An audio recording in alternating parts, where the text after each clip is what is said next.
My name is George Renner. I am the owner and chief engineer of Renwood Messenger Recording Studios. And Renwood Messenger was designed to be a full-service studio.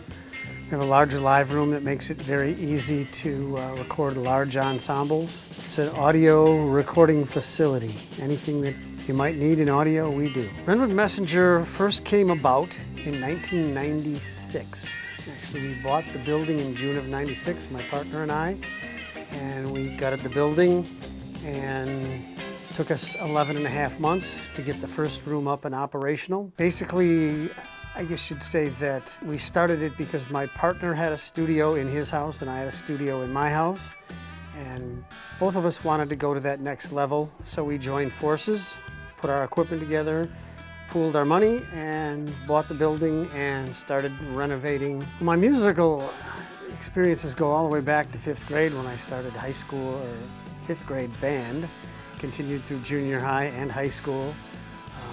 In about 7th grade, I started my own rock band and continued that through high school. And after high school is when I moved to Kenosha, because it was centrally located between Chicago, Milwaukee, and Madison, and was a good place for a band to have its base because there were a lot of places to play in those cities. Well, we started out with actually a fair amount of business right off because both of us had studios in our house. I had a fair amount of clientele that was already recording with me for those almost 10 years, and they of course came over to the new facility. As far as artists producing their music, I'm more of the engineer. I have produced some things, but for the most part I am a recording engineer.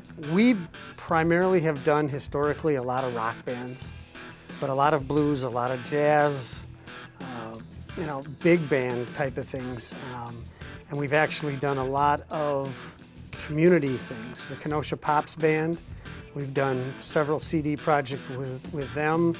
The Tremper Golden Strings, a 40-person string group, we've done, I think, 6 CDs with them. Carthage Band, Carthage Choir, I've done work with all of them. I certainly do feel that studios are necessary.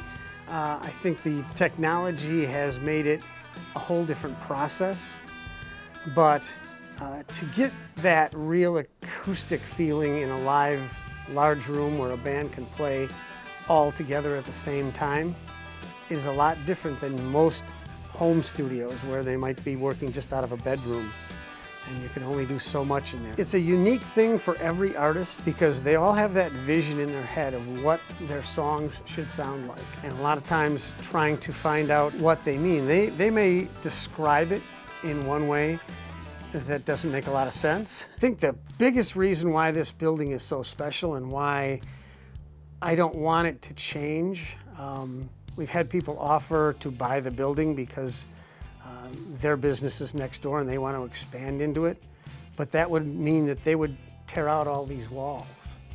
And again, on the first floor, it's 11 and a half months.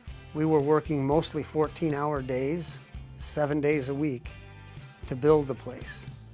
And there's a lot of specialized construction. A lot of the walls are between 14 and 20 inches thick, multi-layered walls. And I think that's what I don't want, is I don't want the building to be repurposed for something else. I want it to continue to be a recording studio. And it's special to me because of all that time, energy, blood, sweat, and tears, you might say, that we put into building the whole facility. The amount of work that went into building the place, it makes it special. And I think the memories of all the things that we've done here and all the bands that we've recorded, probably 1,000 or more bands have recorded here, that makes it special.